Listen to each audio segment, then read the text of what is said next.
Okay, and now I started. Paano po ba ako nagsimula? So I started po sa hydroponics back 2022. So ito po yung mga tanim ko in right side. Ito po yung rapid growth. Hindi pa ko pa po alam yung, I don't know the variety, the best variety that can be, that is suitable in my place.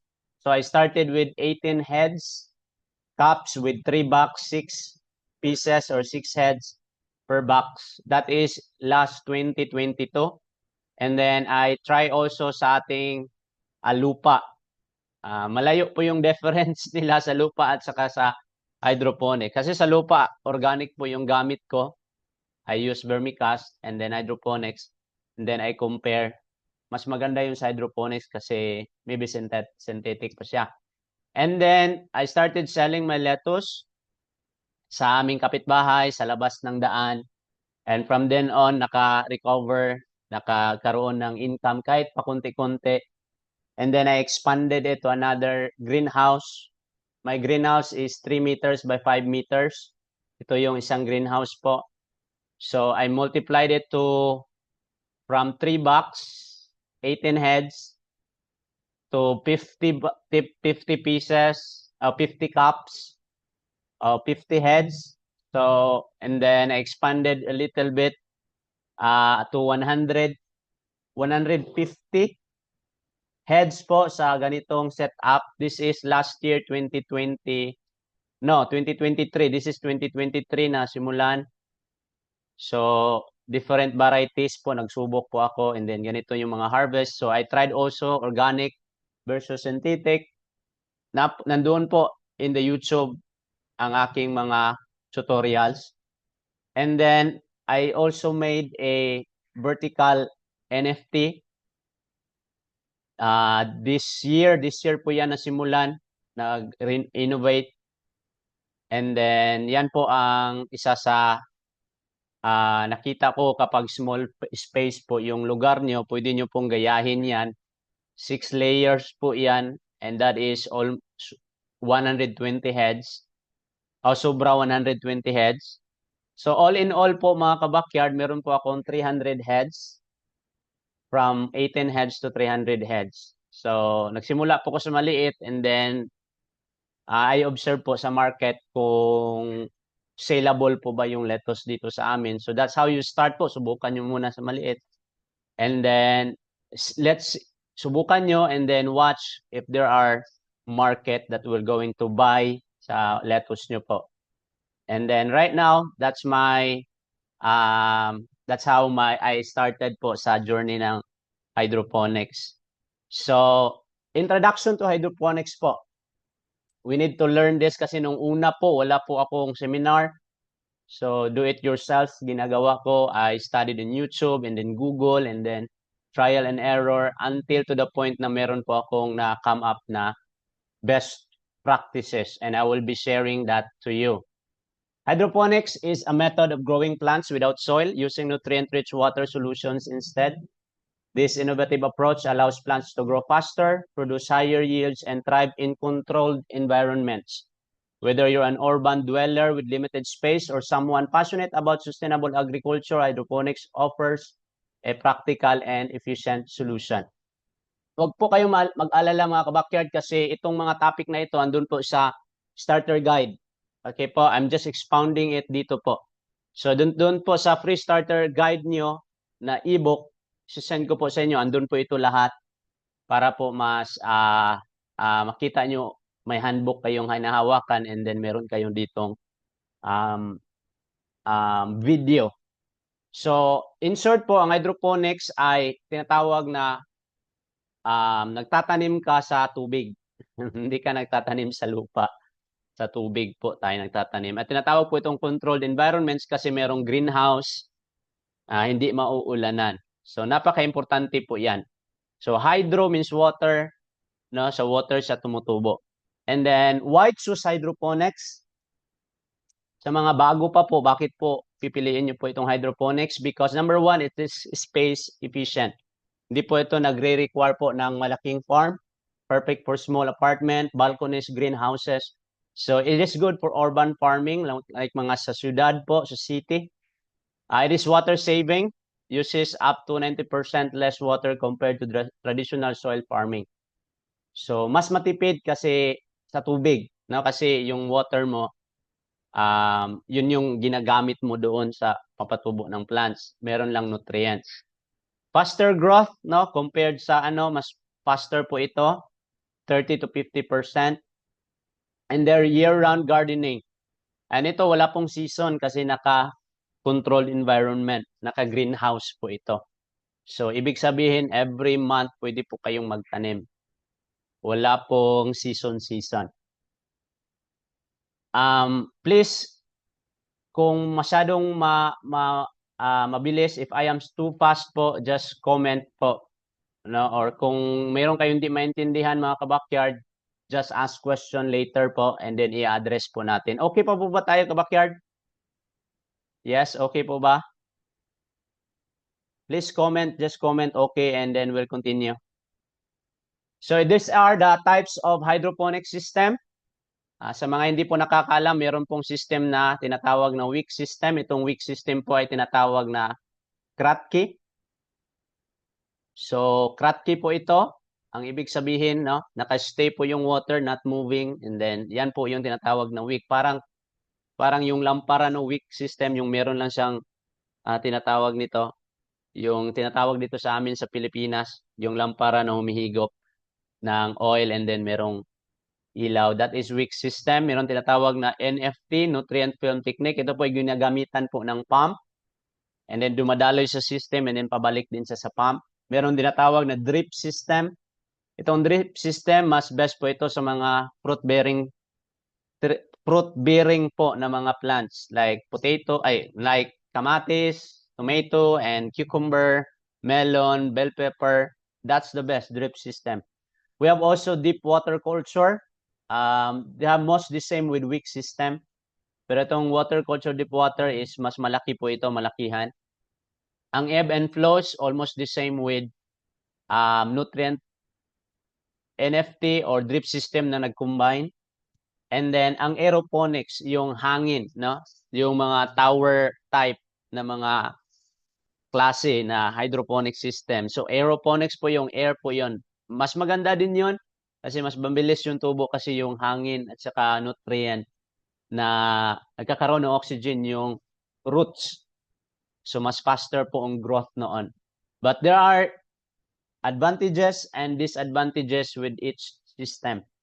Walang perfect. It's up to you what kind of system you will be using. Kasi sa akin, ito pala yung dalawa, itong wick system and NFT. I want to try the drip system.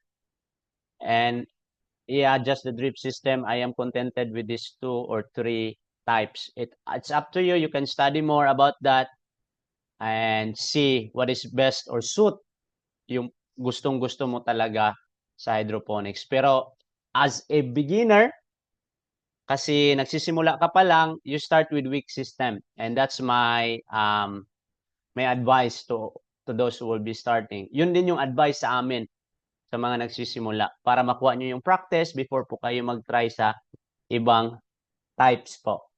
Understood po mga kabakyard? And then next po. Next. Okay. Why it's not moving? Essential tools and equipment for hydroponics. Ano po ba yung mga kinakailangan ng mga gamit? What are the equipment? So ito po, grow trays and reservoirs. This is the hydroponics box. This is using for Kratky or wick system. Or if you want to use the NFT, the system, and then the pump. Growing medium, the growing medium, there are what you call that? Meron pong mga pipilian. It's up to you. What I'm using is coco peat. Yung galing po sa coconut, coco coir, and then coco peat na mixture po. Ang iba gumagamit po ng foam, rock wool. Ito po yung ginagamit nila. And then, yung iba, you can research more about growing medium. But what works for me is the coco peat. So just research about that. Nutrient solution, there are available nutrient solution in the market. I don't know in Nigeria, I don't know in Hungary, maybe there are, but I don't know in different countries. But what we have now here in the Philippines, I know some like Nutrihydro.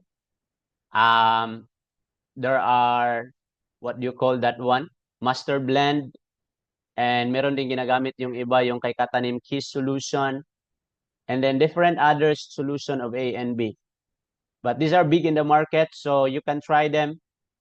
And I will be sharing later on what are the things that I've used already. So later, i-share ko po yan. And if you want to know more, you can message me. Because I don't want to be biased.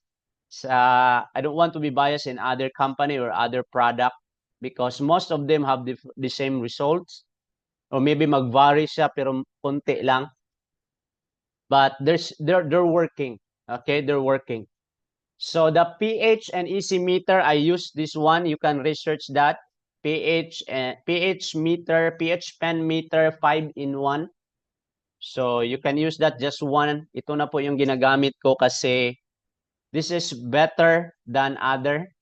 If you can buy the Blue Lab. It's very expensive for us.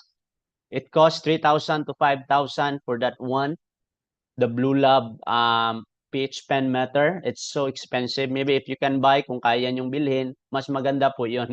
Kasi hindi ka na po mag-calibrate. So the calibration for that, it's in my YouTube channel. The detail was there. If you're using NFT po mga kabakyard, so kailangan nyo po ng air and water pumps. So kinakailangan nyo po ng support yan. Pero kapag sa ano po tayo sa wick system or Kratky method, no need na po itong pumps kasi stationary po yung water natin. Kung indoor naman po, you can use grow lights. Kung wala talagang araw sa lugar nyo, you can use grow lights. And then use for timers para sa grow lights and then sa pump. Okay, pero sa kagaya ng sabi ko, pag wick system or Kratky, hindi na po kailangan yan, except mag-indoor po kayo sa grow lights. You need po, kung walang araw sa loob kayo ng bahay, so you use the grow lights. I've never tried grow lights, but I've seen some doing it and they're working for them.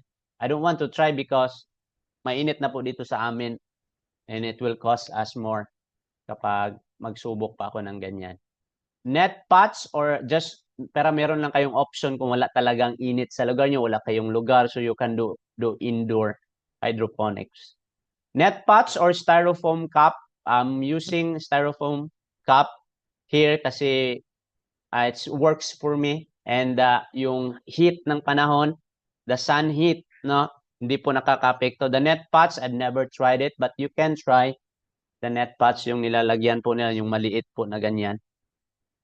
Thermometer and hygrometer, you need it for your hydroponics para po ma-monitor nyo yung humidity at saka yung init ng greenhouse nyo. Pest and disease control supplies, ito po ay optional para po pangpuksa ng mga disease. We can tackle that po later, ano pong mga klaseng sakit or problem na ma-encounter nyo po sa hydroponics. So, let's proceed po. Setting up your first hydroponic system. Ito po yung gagawin nyo. Paano po mag-set up?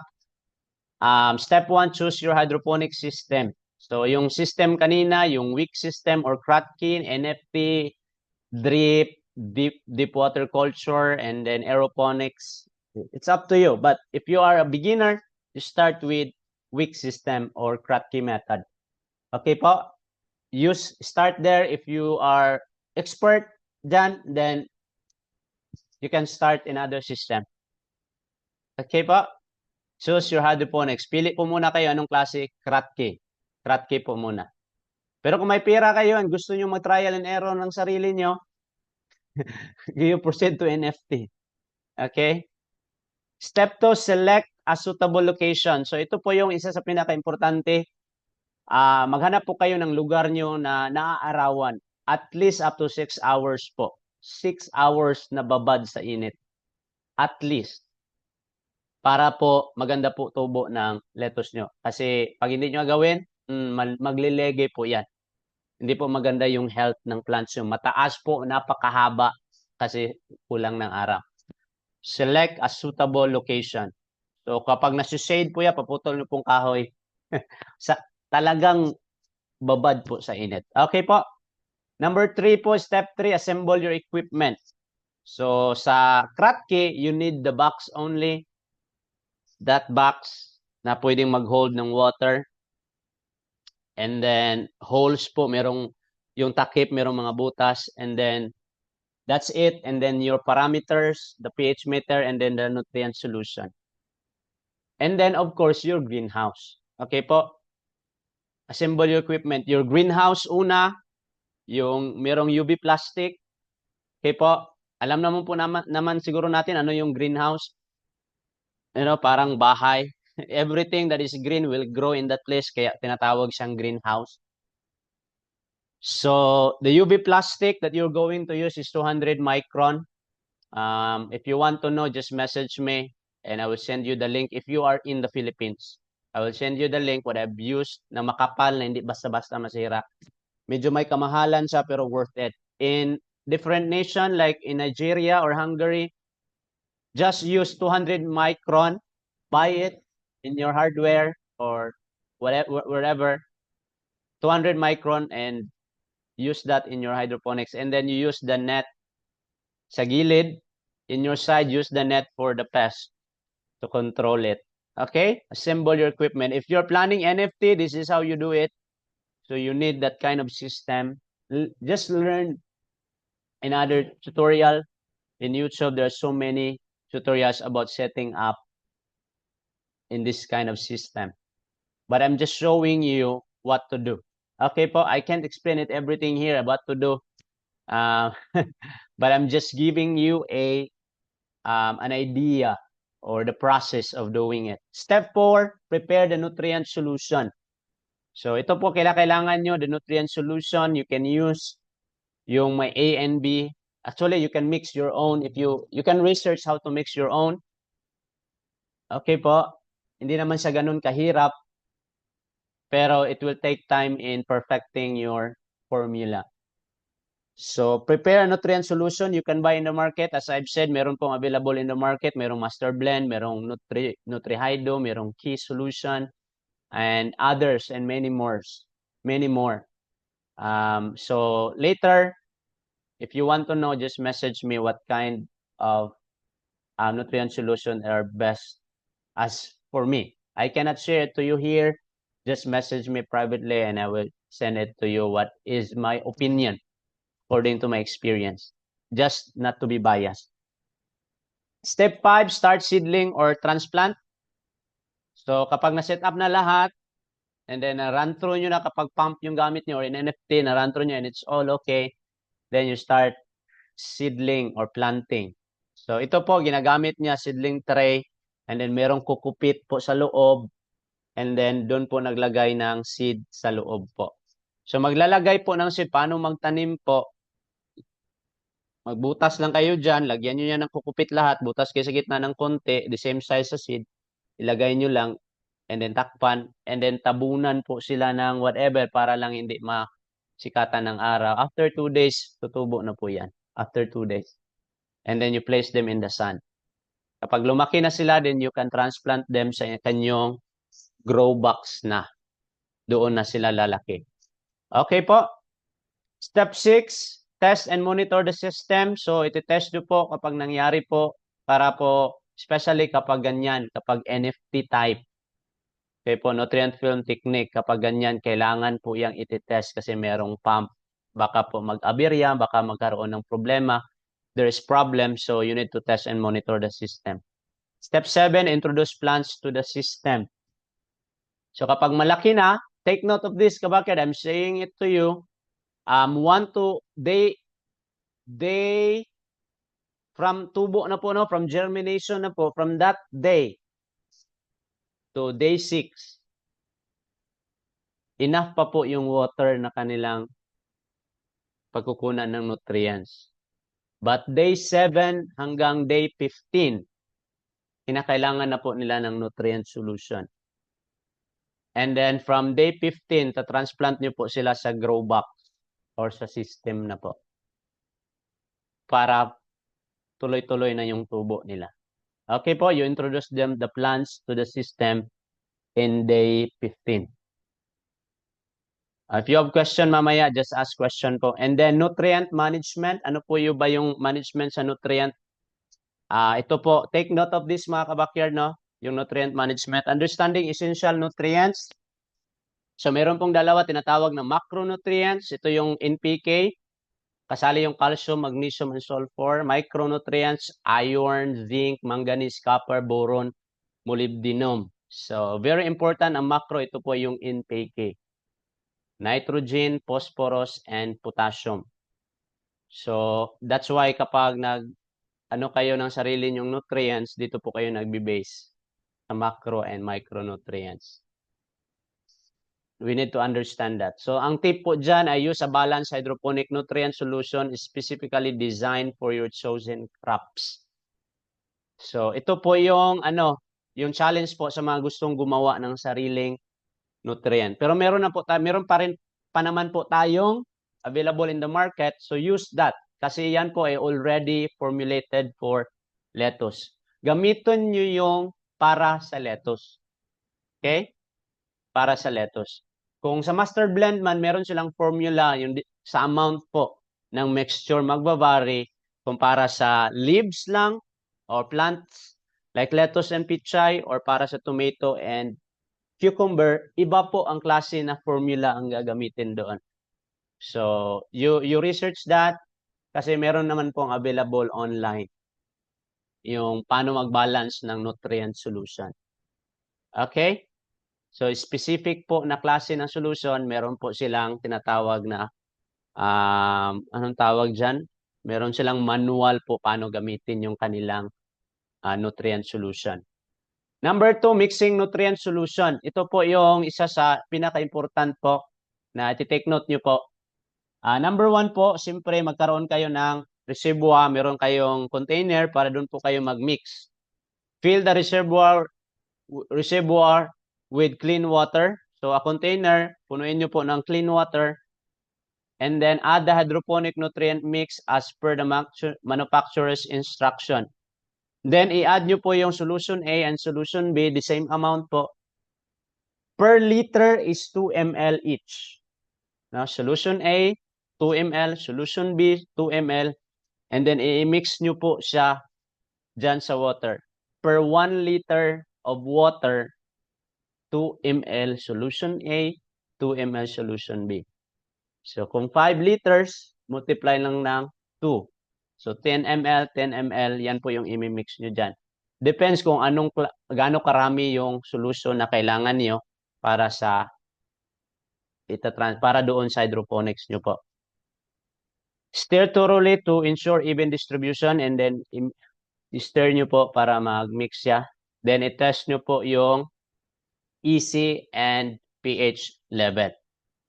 So, check nyo po yung pH level niya para po ma-absorb po ng plants. So, yung testing po ng electrical conductivity or EC or ppm, ang yung iba gumagamit po ng parts per million yung ppm po. Kapag sa EC po, ginagamit nyo, nandun po sa 1,200 to 1,600 EC yung measure po doon. Kapag ppm naman is somewhere from 600 to 800, yun po yung range niya sa ating mixture. Yun po yung range niya standard.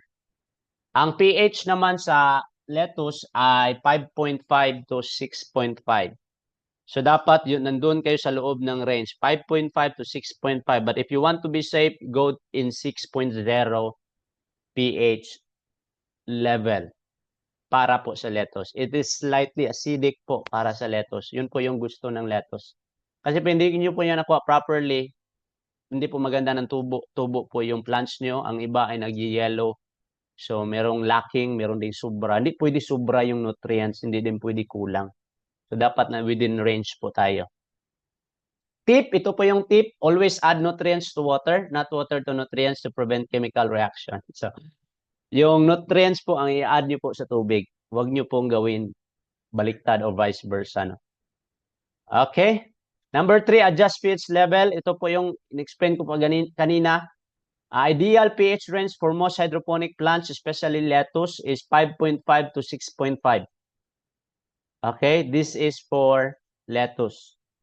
5.5 to 6.5. Use a pH meter to measure the water's acidity or alkalinity. So, wag yung kulang, wag din yung sobra. Kasi magtataka kayo sa tubo niyan. Kaya kailangan nyo po ng pH meter para sakto po. Para ganda yung pong tubo ng ating plants. Adjust pH with pH up or pH down solution. So, ito din yung ginagawa ng ibang manufacturer. Meron po silang introduce po na pH up or pH down solutions. Kasi hindi po natin maiwasan, depende po kasi sa tubig. Yung sa tap water natin, iba-iba po ng ppm yun. Ang tap water natin, iba-iba ang ppm. Yung iba gumagamit po ng well, galing sa well, iba din po yun ng ppm. Iba din yun ng pH. Iba-iba po yan. Kaya kailangan nyo po ito para ito yung pang-test po mga ka-backyard. Okay po ba? Now, adjust pH. So, meron po available dito sa market sa Philippines po sa pH up and pH down. Kapag kumulang po, kapag hindi po nakaabot ng 5.5 yung pH nyo, dagdag po kayo ng pH up. Okay? Dapat nasa range lang kayo ng 5.5 to 6.5. Kapag sumubra naman po ng 6.5, dagdag po kayo ng pH down solution para bumaba po yung pH. Okay po? Understood po ba? Hindi po ba tayo mabilis? Patuloy lang po ba tayo mga ka-backyard? Yes? Okay, we have 21 participants tonight. And then, ang tip po dyan, test and adjust pH levels regularly to prevent nutrient lockout. So, kinakailangan po natin i-test, i-adjust po yung pH level regularly. So, test nyo po dun sa grow box nyo, tingnan nyo po kung nagbabago. Kapag nagbabago, and then i-correct nyo. Okay po, para po maganda po yung tubo ng ating mga lettuce. Next is monitoring electrical conductivity. Ito po yung paano mag-monitor po ng EC. EC measures the concentration of nutrients in the water para makita kung anong nutrients, what are the nutrients there in that water para available sa plants. Different plants have different EC requirements. Ang lettuce po ay 1.2, 1,200 to 1,600. Yung tomatoes is 2,000 to 3,500 EC. Sa ppm po iyan, yung lettuce is 600 to 800 ppm. Yung tomatoes is 1,000 to, actually 1,000 to 3,000 yan, no? ppm. Oh, 1,000 to 2,000 ppm actually. 1,000 to 2,000 ppm yung sa tomatoes. Adjust nutrient concentration if EC levels are too high or low. That's how you measure the EC part or the ppm para mas madali po ang pagtubo at mabilis. Next. Oh. So, yung tip po dito mga ka-backyard, overfeeding can lead to nutrient burn. While underfeeding can cause deficiencies. So, kapag na-overfeed po mga ka-backyard, masusunog. Iba yung tubo, mag-curly-curly. Pero kapag kulang naman yung nutrients, nagkakaroon ng deficiencies, nag-iiba yung kulay, nag-yellow. So, just take note of that ka-backyard. Number 5, nutrient solution maintenance. Paano po kayo mag-maintain? Replace the nutrient solution every 1 to 2 weeks. Okay, every 1 to 2 weeks. But you can do like every 2 weeks na lang, no? I-replace nyo po yung nutrient solution to avoid build-up of salts and contaminants. Kasi merong mag-build doon na pag hindi po natin magpapalit, hindi po tayo magpapalit ng water. Top off reservoir with fresh water as plants absorb nutrients. And then kung magdadagdag kayo ng water, kapag kunti na lang, magdadagdag kayo. And regularly clean the reservoir and pipes. So, at least once a month, malinisan nyo yung or every harvest, linisan nyo yung grow box nyo, yung system nyo, para iwas po tayo sa mga sakit.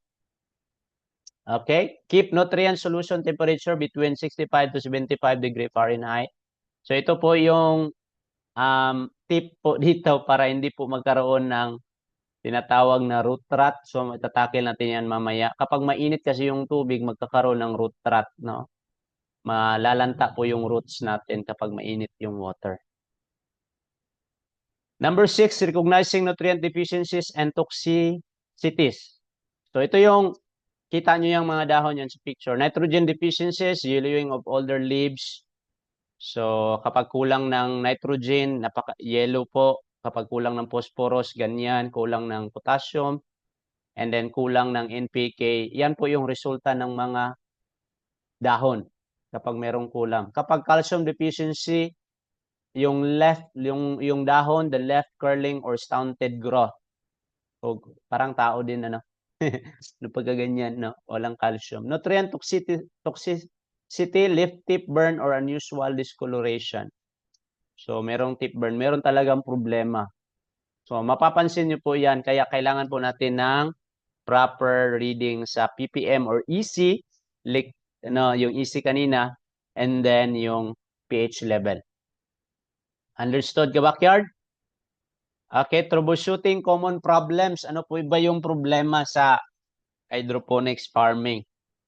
Common disease po sa hydroponics is root rot or tinatawag na pythium caused by poor oxygenation and overwatering. So yan po yung isa sa problema, overwatering po. Solution, ensure proper aeration, maintain water temperature, and use beneficial microbes. So, pinaka-importante talaga, yan yung itsura ng root rot sa backyard, yung root niya nalalanta, nagrarat. So, kulang po yan ng aeration and then temperature sa tubig, napakainit po. So, check nyo talaga yung system nyo. The only way to, practical way to do that, ilalagay nyo po yung finger nyo sa reservoir nyo, dun sa grow box. And then, kung mafe-feel nyo mainit, there's something wrong. Kapag mainit po ka backyard, maybe you change a grow box. Kailangan ng styrofoam na grow box kasi hindi siya nag-a-absorb ng heat. Okay po? Okay po. So, napaka-importante po yan. And number 2, isang fungus. Ito yung number 1 problem, number 2 problem ng mga hydroponic farmer. Black spot substance on leaves. Solution, improve ventilation and use sulfur-based fungicide. Ako po, hindi po ako gumagamit ng fungicide kasi my family is number 1 consumer sa aming mga tanim. Okay? So, what we do is we improve ventilation. Ang spacing ng plant niyo or ang iba naglalagay din ng electric fan, nagmi-misting, naglalagay ng electric fan. Pero sa akin mga kabakyard, spacing. Merong fungus maliliit, pero nagwo-work. Hindi po ako gumagamit ng fungicide. Sa mga commercial, gumagamit kasi lugi na magkakaroon sila ng problema sa marketing kapag hindi po nagagamit ng fungicide or fungus removal. Kasi yan po yung solution, yung fungus removal. So it's up to you, it's your choice. There are available fungus removal for that kind of fungus or tawag na fungicide. Oh, yan po yung resulta nila, ano. So matatakil nyo po, maranasan nyo po yan mga ganyan, mga ka-backyard, kapag nagsisimula po kayo. So at least you know po. Water and nutrient issues. Yellowing leaves, ito yung natakil natin kanina, nutrient imbalance po, often caused by nitrogen or iron deficiencies. So adjust nutrient solution and ensure proper pH level. So very important po yung pH talaga na makuha niyo. Kasi importante po yan kung hindi po natin nakuha, mga ka-backyard, yan po yung mangyayari. Okay po, understood po ba? Okay, understood. May mga tanong po mamaya. Yung mga tanong nyo, i-reserve nyo po yan. And you can ask po mamaya, mga ka-backyard. And then, nutrient imbalance is sudden and tip burn. Importante din ito mga ka-backyard. Yellowing leaves or tip burn caused by calcium deficiency or poor transpiration. Solution, increase humidity and ensure calcium availability. So, very important po nitong tip burn kasi kailangan din talaga yung humidity at yung calcium na ilalagay natin sa plants. Isa din sa tip burn is sobrang init. yung grabing napakainit din ng panahon. Kaya naglalagay tayo ng net shade kapag napakainit na. Okay po, mafe-feel natin yan sa loob ng greenhouse. Sobrang init dito. So, lalagyan natin ng net shade. Pero movable. Andun po yan sa aking YouTube channel. Lalong-lalo na nung nakaraang hot summer, talagang napakainit. Naglagay po ako ng, I put po a net shade na movable. So, lack po ng calcium yan. And then, yung humidity sa lugar nyo, kailangan ng air din. pH fluctuations, ito yung isa sa problema. Kaya, ini-insist ko sa inyo yung pH, yung pH, yung pH. Okay po, very important. The ideal pH range for most hydroponic crops is 5.5 to 6.5. So, ang solution dyan, regularly test and adjust pH using pH up and down solution. Para talagang napakaganda yung tubo ng plants. Water temperature, as I've said kanina, yung malamig, 24 degrees, 18 to 24 degrees Celsius. Yung iba, kapag sobrang napakainit, naglalagay ng ice water. Talagang nag-work din in their part, no, ice water. Kapag you need to rescue the plant, naglalagay sila ng ice water. And you can try that too.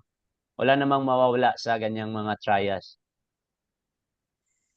Then, from growth to harvest, ito po yung tatandaan po natin. We need to monitor the plant growth. Observe plants daily for signs of stress, nutrient deficiencies, or pests. So, kapag na-transfer nyo na sa plant, sa system nyo, i-observe nyo po daily talaga. Na? Tingnan nyo lang. Sa akin, I cannot do it daily. Kasi nagta-travel ako po. No? Travel, iniiwan ko lang yung plant ko. Maybe I can look it like twice a week after po na transfer ko na sa grow box or sa aking system. Kapag nagamit kayo ng grow lights, adjust light, the water, nutrient levels as needed. So yan po yung titingnan nyo sa monitoring. Prune excess leaves to improve airflow and light penetration. So meron din kayong pruning yung mga old leaves. Prune nyo po yan. Tip, keep a growth log to track progress and adjustment. So, importante po yan. Dapat meron kayong lista. Kailan nyo tinanim, kailan kayo nagpunla, when is the sowing time, and then the transplant time, and then the harvest time. Lagay nyo po, mag-log po kayo. Okay, para meron kayong track record. Okay? Number 2, recognizing harvest time. Leafy greens harvest when leaves reach the desired size. Herbs, pick leaves regularly to encourage new growth. Ang herbs po, meron po akong herbs din. I showed it sa YouTube din po, yung mga herbs. Fruiting plants, harvest when fruits are fully ripened. So, ang focus po natin ngayon is sa lettuce. Kasi pag nakuha natin lettuce, we can do to herbs and actually pwede nyo isabay yung herbs at saka lettuce. Pero yung fruiting plants, iba po yun. Iba po talaga yung formula nila. Okay? Tip, research the ideal harvest time for your specific crops. Sa lettuce po, ang ideal harvest is 45 days.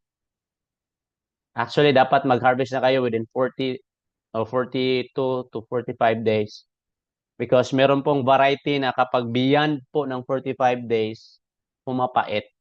Nagbi-bitter. It causes bitterness sa taste if it is go beyond 45 days. Okay? Harvesting technique, use clean sharp tools to prevent damage. For leafy greens, cut just above the base. Okay? So, pwede nyo i-cut or pwede nyo ano ng yung bintahan dito sa amin per cup, dala talaga yung cup. Okay po? Since germination, mamaya po, tatakil po natin yung question po. Just comment your question mamaya and then we'll do it one by one. Kasi meron ako mga list ng mga questions po, yung mga nag-register, meron po silang katanungan. So, I choose the common ones and yung repeated questions. And then, harvest tip, harvest in the morning for the best flavor and nutrient retention. So, isa rin sa pinaka-importante. Na-harvest kayo yung wala pang araw para maiwasan yung bitter taste po. Okay, the bitter taste para maiwasan. Mas best po yung flavor kapag morning, wala pong araw. Mas masarap po. Okay? Post-harvest care, rinse, harvested, produce with clean water. Alam na po natin yan. Dapat lang po kasi nagbibenta po, magbibenta kayo. Store leafy greens in cool, humid conditions. Pwede nyo ilagay sa ref nyo dito sa vegetable storage for prolong the life. Fruits and herbs should be refrigerated or dry depending on their type. So, sa mga fruits po yon. Okay, avoid bruising or damaging produce during handling. Yeah, alam po natin yan. Dapat malaman din natin yan. Especially when you are nagbebenta, if you are selling the product. So, ito po yung mga katanungan ka-backyard. So far, okay lang po ba kayo mga ka-backyard? Okay po ba tayo? So, there are 22 of you. So, you have questions? May tanong po ba? So, merong tanong dito, since germination po ba yan or transplant? Ano po yung since germination po ba yan or transplant? Kay Ken Russell. How many days for transplant? 15 days po. Nag-germinate ka, yung germination within 15 days, transplant nyo na sa grow box nyo po. 15 days. Yung 45 days is since germination. Yes.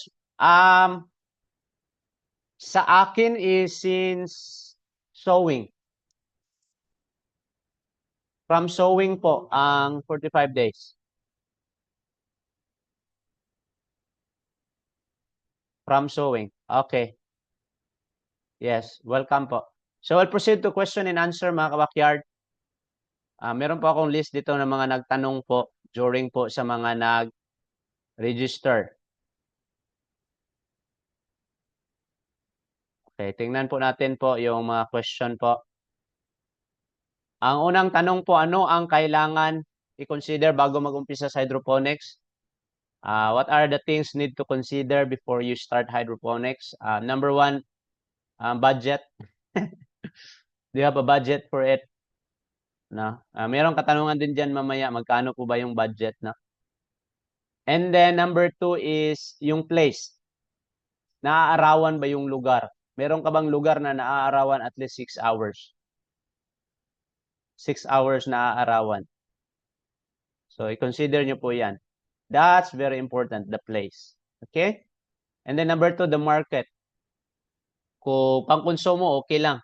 Pero kung pang-market, consider nyo, baka yung lugar nyo, hindi kilala yung lettuce. Dito sa amin, nung simula ako, hindi na alam yung lettuce.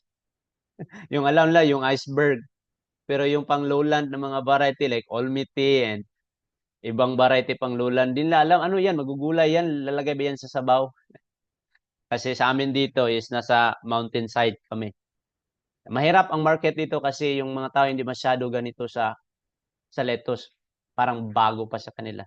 Sa city, mas maganda ito. Okay, consider nyo po yan. Kung meron kayong follow-up question po, just follow up po ang question nyo po mamaya. Okay? Okay lang po ba? Next question is, what are the solutions? Meron po kanina yung solutions is solution A, solution B. Partner po yan. Yung iba may dagdag na iron, chelated iron. Available market sa Pilipinas that I've known and nasubukan po is yung available kanina, no? Dito sa Pilipinas, meron tayong NutriHydro, meron Master Blend, and then Key Solution. So, the others, hindi ko po nasimulan or na-try. Pero, you can research po kung ano po yung best. You can message me kung anong best. Yung tatlo, pagpilian nyo po yung Master Blend, NutriHydro, and Keys. Hindi po ako gusto maging daya po sa kanila. And I don't want to promote din. Pero if you want to know, message me po kung ano yung ginagamit ko. How do you manage when the temperature is too high? How do you manage when the temperature is too high? Sa loob po ba ito ng greenhouse? I don't know kung sino ang nagtanong nito. If the temperature is too high in your greenhouse, you need to ventilate. Okay po? Kapag mainit po doon, mag-ventilate po kayo. Maglagay kayo ng fan. Lalong-lalo na kapag mainit yung lugar nyo. And then, before that, kailangan yung greenhouse yung, kung mainit talaga yung lugar nyo, yung greenhouse nyo at least 12 feet po. 12 feet yung high niya, yung taas niya. Para yung hangin po ay makaano po sa loob. Kapag, especially yung humidity, no, kailangan po yung mga kabakyard. And then, kung sa system nyo mainit, yun, kailangan nyo ng insulated. I-insulate nyo po, insulated, yung merong insulated na foam po. Insulation, yun po yung ginagamit nila para hindi po talaga makapenetrate yung heat. Sa grow box nyo, I prefer po, advise to use yung hydrofoam, styrofoam box po para hindi mag-absorb ng heat. Okay po?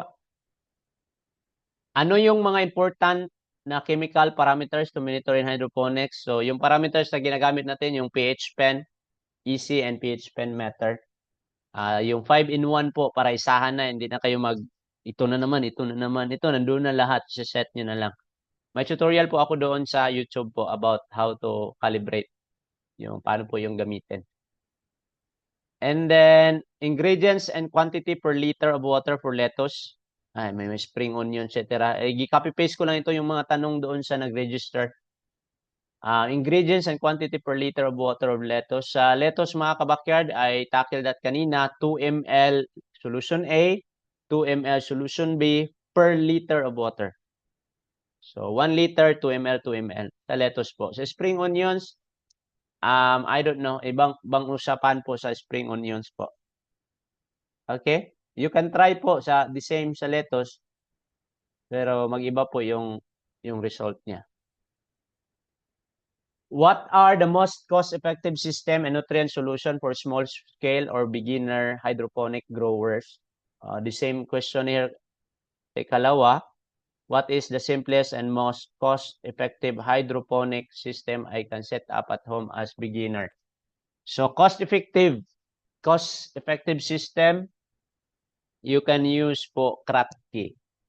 Mag-Kratky po muna kayo. So, meron kayong box, lagyan nyo ng solution, and then mag-mix kayo doon. Sa solutions, you can research that whatever country you have, and dito sa Pilipinas, na-mention ko na kanina, and find out kung saan kayo makakamura. And then, saan yung mas effective. As I have said, I don't want to be biased and promote something, but if you want to know, message me in my Facebook, Backyard Farming. Sabihin nyo, sir, what is, ano po yung ginagamit nyo? And I will tell you po. I will tell you po ang isa para sa akin yung napakamura at effective for me. Okay po? So, yan, hydroponic system is Kratky method.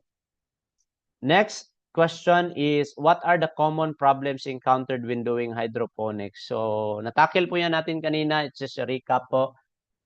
Yung tinatawag natin na deficiency sa nitrogen, phosphorus, and potassium, yung sa nutrients, no?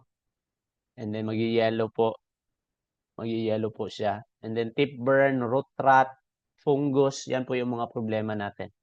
So pag nakita nyo po kanina, meron pong solution doon po mga kabakyard. May solution po doon.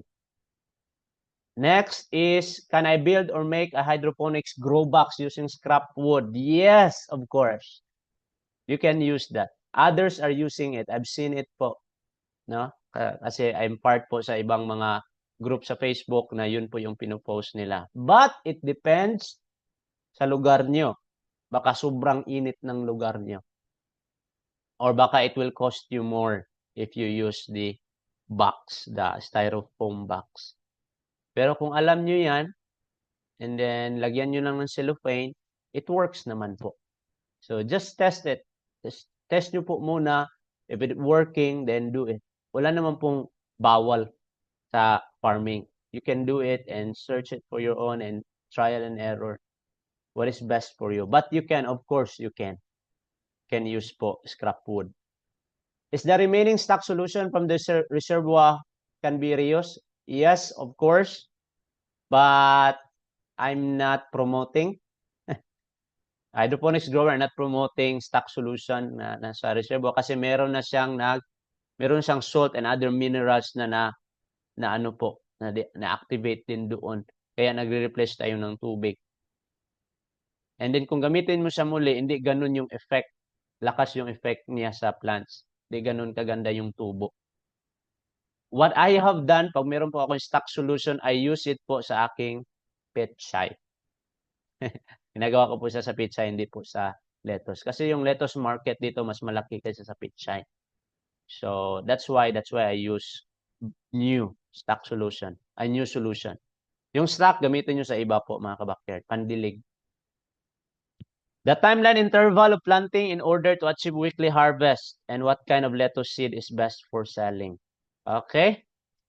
Ano yung timeline para weekly harvest? Kapag gusto niyo po weekly kayong mag-harvest, so weekly din kayong mag-transplant, magpupunla. What we are doing kapag meron kaming weekly, twice a week nagsusowing ako. Twice a week.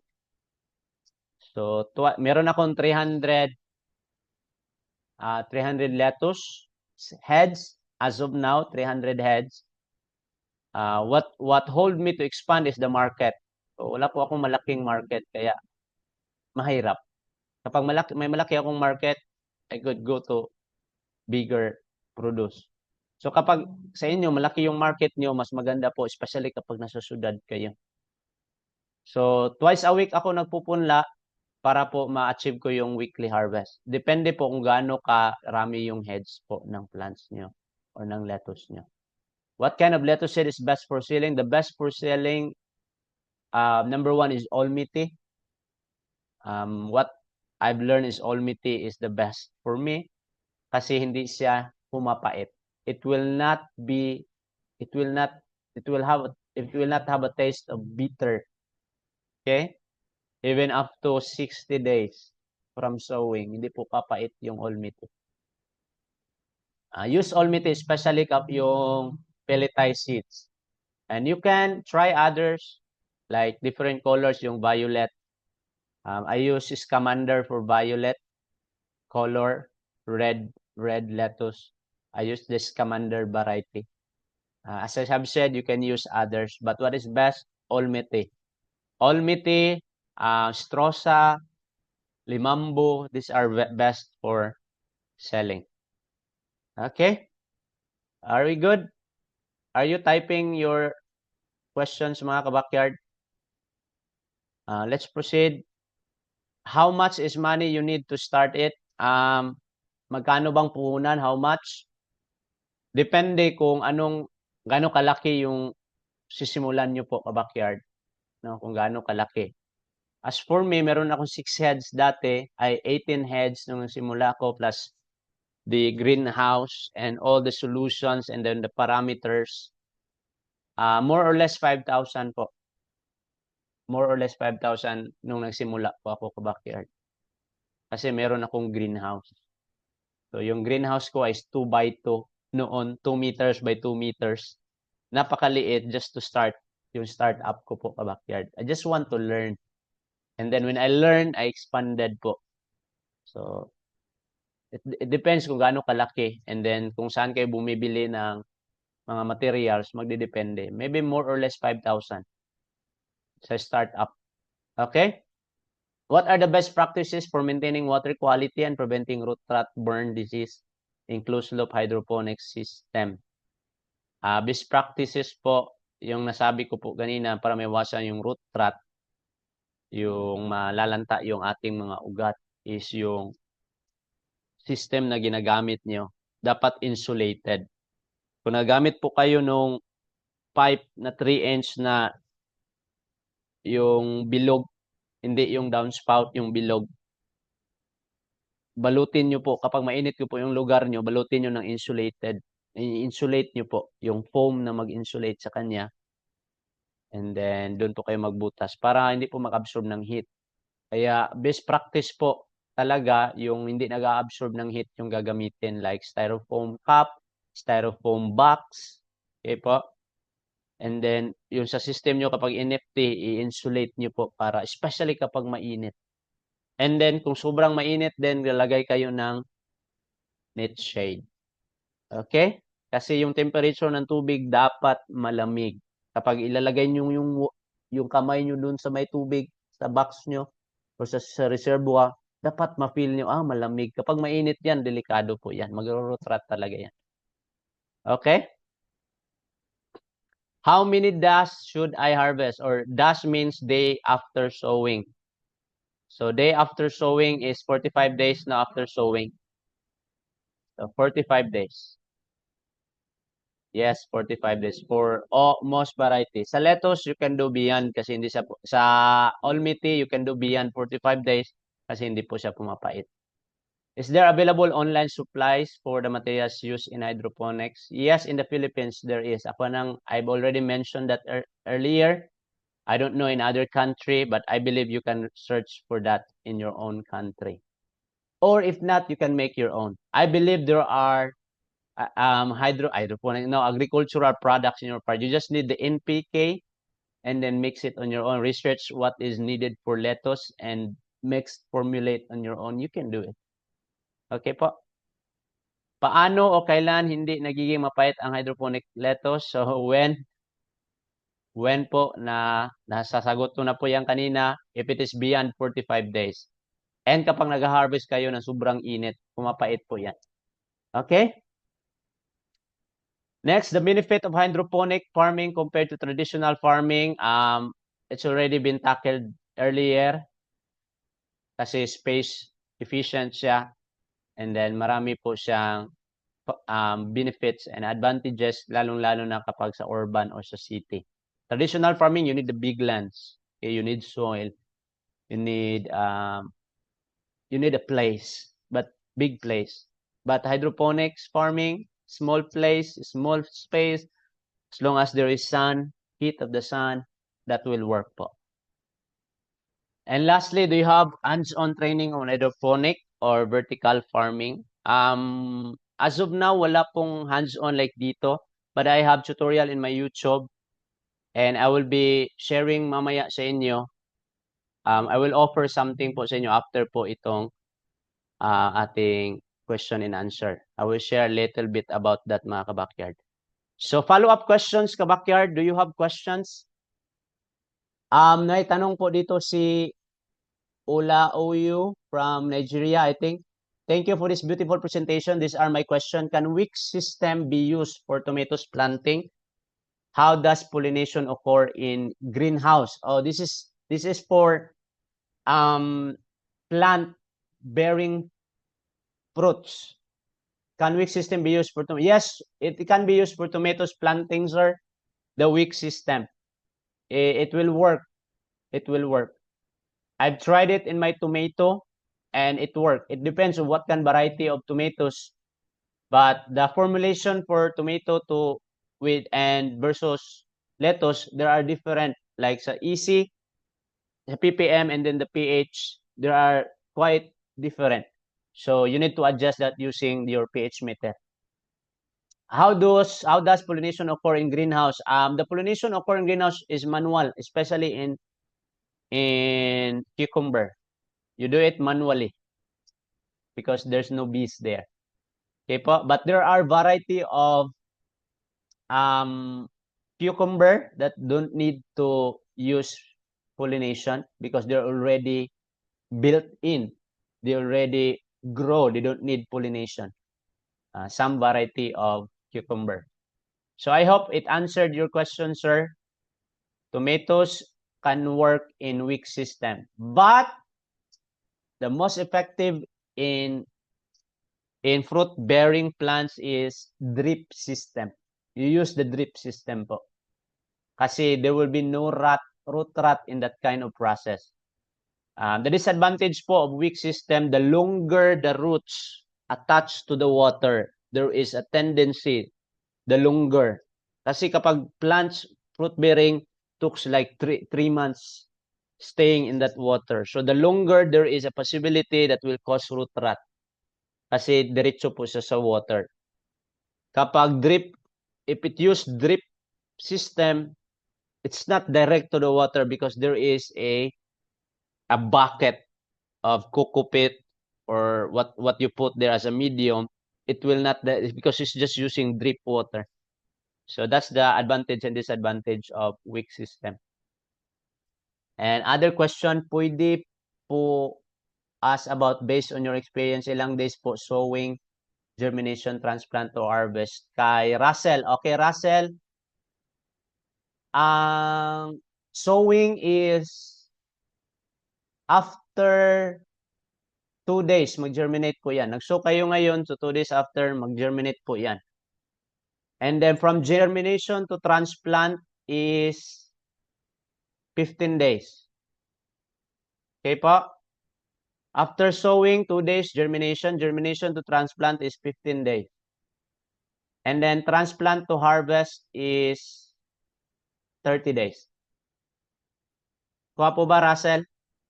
Transplant to harvest is 30 days. So you sum up that with 45 days. Okay? You're welcome, Sir Olaoye. You're welcome.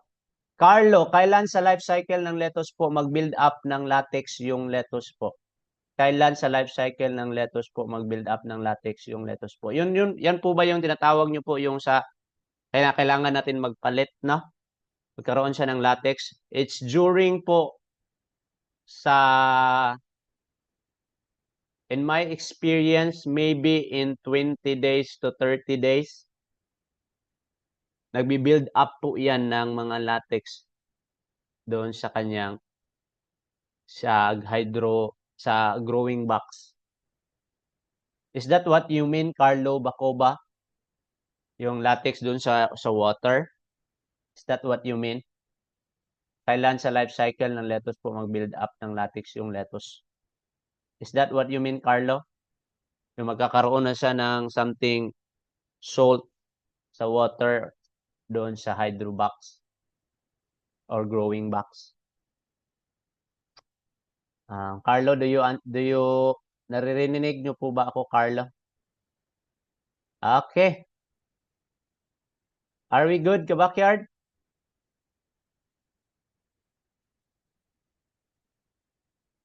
Anong sa pahon po? Sa dahon. Kailan sa life cycle ng lettuce po mag-build up ng latex yung lettuce po? Ano po yung latex sa dahon? What do you mean by latex po sa dahon, Carlo? What do you mean po yung latex sa dahon?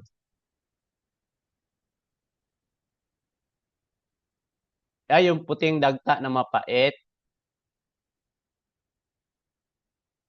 That happens po kapag pumapait po is 45 days beyond na po yan. 45 days beyond pumapait na po yan. Depende po sa variety ng lettuce. I hope nakuha nyo po, Carlo. Okay, nakuha nyo po. So, any question? Do you have question, Kabackyard? And then we'll proceed po. So, ginagawa ko po ito, Kabackyard, because of this. I have a burden. So, I will repeat po. Makakuha po kayo ng certificate, Zoom, Hydroponics Starter Guide ebook, downloadable, replay, and then ask question. So, this is the very reason, Kabackyard, why I'm doing what I'm doing. Kasi wala po akong plano magturo po sa online noon. Kasi, kaya lang meron kasing nagme-message sa akin at nagko-comment. Ito po yung comment nila. Ito po isa, gusto ko po mag-start ng hydroponics pero kulang sa knowledge. Kung marami namang natuturo sa YouTube, pero bakit kulang pa rin? So, maybe they want to learn more. And then someone said, thank you so much, sir. Do you offer online class, sir? I am from Malaysia. So, this one asked me if I have online class. This is 5 months ago. And then this is one, Eunice. Thanks for the video, please. Can I have you contact so that you can teach me online? I will pay. So someone is asking for course or an online course, online class. And this someone also, it is from Malaysia. Also, I don't have much a startup. Of course, my budget is around 100 plus ringgit. And for other facilities, around 300 to 400 ringgit, depends. So they really have a budget for it because they want to learn. And that's why I'm doing this, especially to those who want to learn hydroponics. It works and it can give us extra income, mga kabackyard. Okay? So, that's why I'm presenting this to you. I offer this to you. This is an online course that I've done. 39 days hydroponics harvest challenge without foliar, without fungicide, without pesticide. Within 39 days, you can harvest hydroponics lettuce. Just 39 days. So in this course po, this is together with the manual. So 1 hour of video from day 0, everything, until day 39 harvest. So you will see from day 0, day 1, day 2, day 3, day 4 hanggang day 39, nagkaroon po ako ng vlog sa lettuce na aking tinanim, and I will lead you to the process of 1 hour video. But the video is Tagalog and the manual is English. Okay po? But there is a payment for this, of course. But this is very cheap compared to others. So you will get that if you avail. So ito po yung makukuha nyo po if you avail, mga kabakyard, for those who are interested. So 1 hour of video, 39 days hydroponic harvest challenge, no foliar, plus downloadable manual, harvest challenge manual. And then itong hydroponics ebook, which is makukuha nyo yan free even though hindi po kayo mag-purchase or mag-avail po nito. And then consultant. Ang consultant po dito is I'm offering that a lifetime hydroponics lettuce consultant. Okay po? It is, or if you want to know more about other plants. So that is an offer for you sa nagsasali po ng webinar. So I will offer this how much? So 1 hour video plus manual, handbook, ebook, consultation, consultant. If you have problems, questions, I'm here to help. I'm here for you to start and to have an extra income. Kapag ang tawag dito po, kapag nahihirapan po kayo magsimula, if you want a guide, ito po yung guide. Day to day, hands-on, na ako po nag-video sa sarili ko from that day 0 until day 39. And I believe at the end of this, I promise, you will learn and you will harvest more. So, is it 2,000 pesos? Would ask, no. 1,000? No. From Malaysia, they want to pay 100 plus ringgit. That is 1,000 plus. Okay po? And I'm just giving it for 699 pesos only.